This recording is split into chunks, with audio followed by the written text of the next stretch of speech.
this movement right here does not get you a Grammy. This movement right here does not change your life. Long story less long. There is not a correct way to EQ vocals. There's a lot of people that's searching for the professional way, the proper way, just the correct way. They're looking for the cheat code, right? But there's one thing that you need to understand about an EQ. EQ start off with a blank slate, okay? You can manipulate a vocal, a sound, however you see fit. You just have to make it work for the song. Everyone's voice is different and everyone's going to be using different microphones. I'm using the Pro Q3 right here to show what this microphone is capturing and how it affects my voice. So as we see right here off the curve, like my voice is going to be warmer with this microphone, and it's going to be a little dip in this range right here from 2.5K, and then it picks back up here around like 6,700, something around there. Then it peaks up here, then it rolls off right here. So this microphone and how it affects my vocals is warmer, okay? So with that being said, if I needed to go and reduce some of the warmth, I know I'm gonna have to go into this range right here and do something like this to make that less warm, But if we want to go further than that, this EQ, you got dynamics, and now we can hit that band and actually like push that down. So we could do that, right? So I could do that EQ move, and that would make sense. That would quote unquote be proper for what I would need if that's what I needed to do, right? So most of the time, people are gonna tell you that, hey, you roll off some low end, all right? But nobody tells you specifically how you do it, right? It can go 6 dBs, 12, 18, 24, 30, 36, 48, 72, 96, and brick wall. There's not a correct answer here. It just goes for what you need. So it's like this right here is fine. But then when we roll off low end, right? Where do you stop, right? It depends on what the vocal is. Like, you know what I'm saying? What's the desired outcome? Because EQ is one of the highest forms of manipulation because you can take a sound and shape it however you kind of see fit, right? So let's say I wanted to do a telephone effect. There's multiple ways to do a telephone effect, right? Watch this. This right here, this is a telephone effect, all right? That's one way to do a telephone effect. Let me show you another way. All right. Oh my God, yeah. Watch this. Roll this off right here. We could do this right here for a telephone effect. So that's a telephone effect. There's not a proper way to do the telephone effect. Or we can do this. We can roll out some of that. And then we go back over here, just a little bit of that, right? We could bring this back over here, and then we can boost up here. And now we have a telephone effect. There's 3 different ways we could do that. Or we can do the opposite. Now that's still some type of telephone effect on how we want to do it. Even that's a telephone effect. We can bring it back up here, bring this down, and you still have some type of quote unquote telephone effect. You understand me? This is more like lo-fi filtered vox right here, but this could go for some type of telephone effect. And it just depends on what you want to do and how you want to do it. Because even this right here, thin, thin. This is thin, right? And if I slide this one over right here, now look at that. Look at that. Now that's a different telephone effect with a little bit of sizzle on top of it. All right?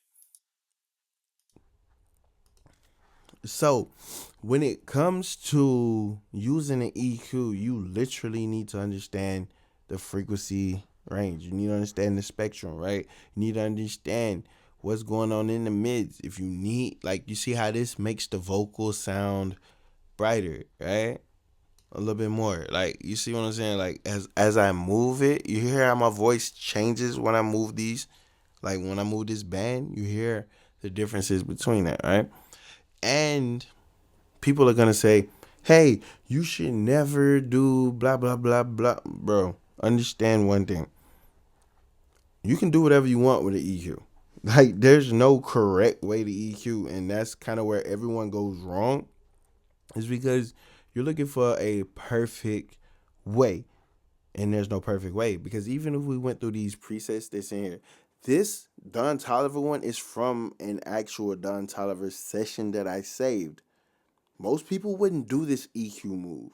Most people would look at this and be like, "That's stupid. That's crazy. It's," but that was in a Don Tolliver session, you know. Then you see they got this for drums, but you don't have to use it for drums. You might want to put it on a vocal, and it sounds good on vocals, right? Flat, flat, 6 band, 7 band. This gives you a starting point.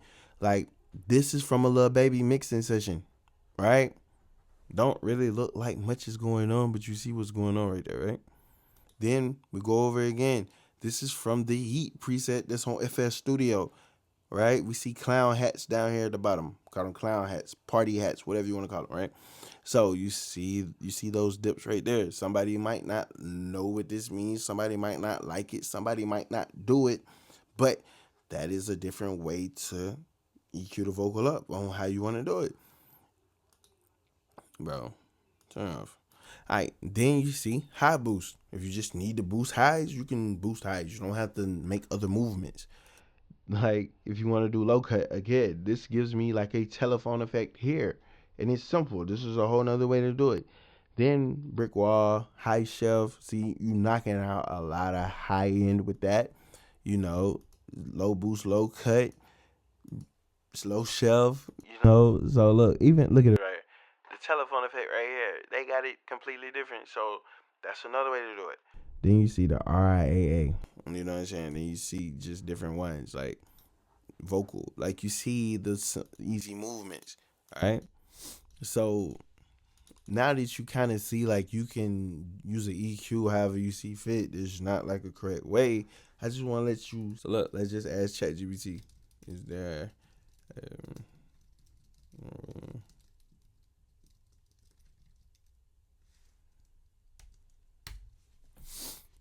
all right. And with me typing this in the chat GPT, it says there isn't one proper way to EQ vocal since it depends on the vocalist, the genre, and the mix. However, there are tried and true steps and techniques that can guide you to a polished sound. All right. And it just goes over a couple of basic things right here. So what stands out to me right here, it says match the genre for pop vocals, prioritize clarity and brightness with clean lows. For hip hop, retain some weight around the 150 range for fullness, and for rock, it's a balance of grit, the mid range, and presence in the upper mids. All right, like it's a lot of different things, you know, that we can actually sit here and work with. It's certain things, like I said earlier. So, like, if the vocals feel thin, you boost around this frequency right here.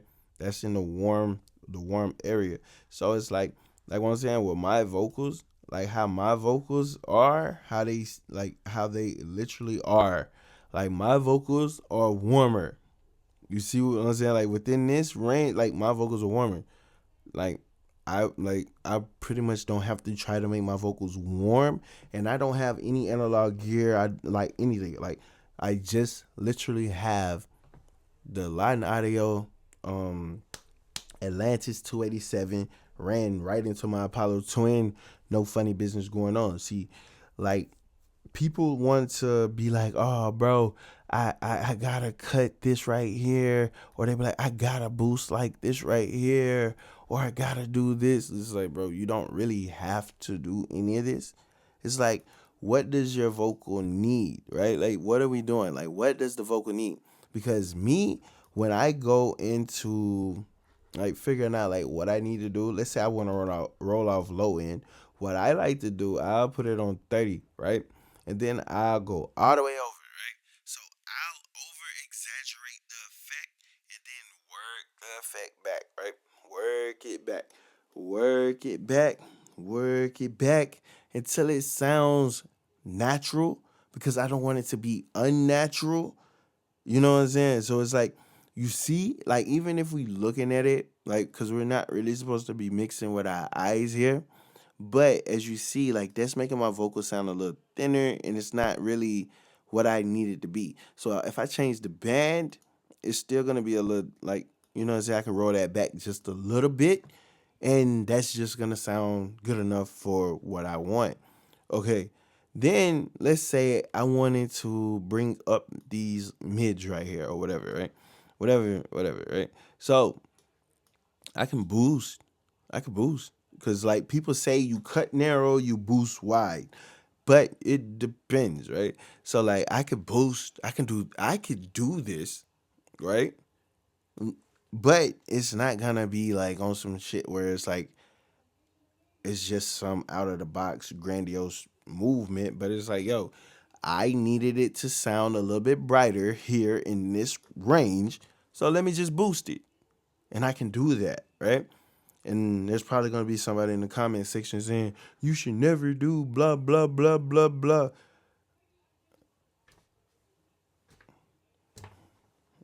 I can do what I want. You know what I'm saying? Like I can do what I want, right? Because at the end of the day, this one movement right here, like watch this. Like this one movement is not the difference between 1,000 streams and 1,000,000 streams, right?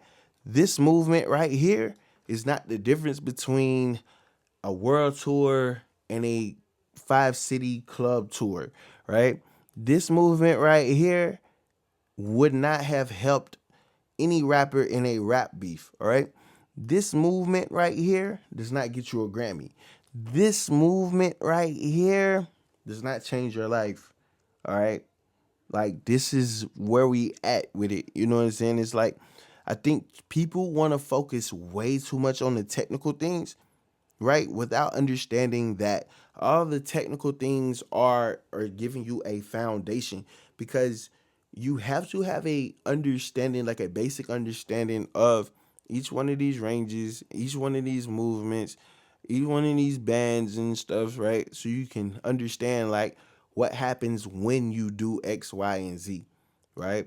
Because once you get an EQ is blank. It's up to you to shape it to the vocal that you're working on, or the guitar or the drums. Like whatever you're working on, you have to shape it to that, to like what you need. And that makes a lot of people feel some type of way, because a lot of people just want to look for one set way, a cheat code, so they can have somebody to blame if things don't really work out.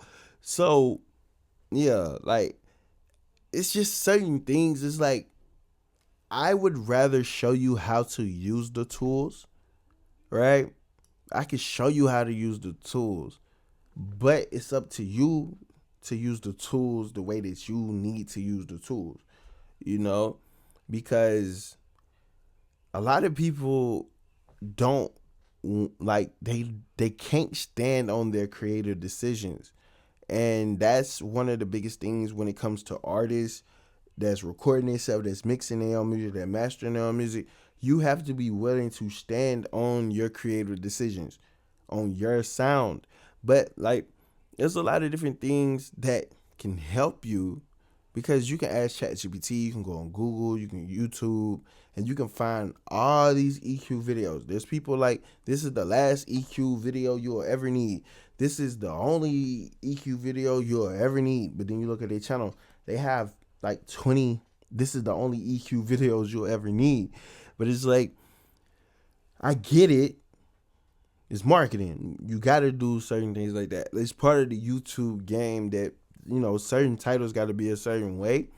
But like, I don't know. It's just like, because I can go do a video on how to properly use autotune, but the context of that video would be, hey, these are the settings. This is what you need to set it up properly. Your retune, your everything else, that depends on you and what you got to do. Just like what I'm talking about for this EQ right here. There's no perfect EQ setting. All right. And I think a lot of people need to understand that. Learn how to use the EQ. All right. Record like good vocals when you're on the axis where you're recording in, and it just sounds good. Like it's consistent. Don't be doing all this extra. Cause like if I'm recording over here, like you see my face is going this way. So like that makes me have to work harder with an EQ because I'm off axis, right? Or if I'm recording up, like my voice is projecting, so like only like the bottom part of the vocal projection is going into the microphone for real. But if I'm like talking over here, you hear the difference. Like I'm not looking at the microphone and it's gonna sound different. Or if I'm looking down, talking down, that's gonna sound different from me talking into the microphone. So like EQ is pretty much on you. You have full control.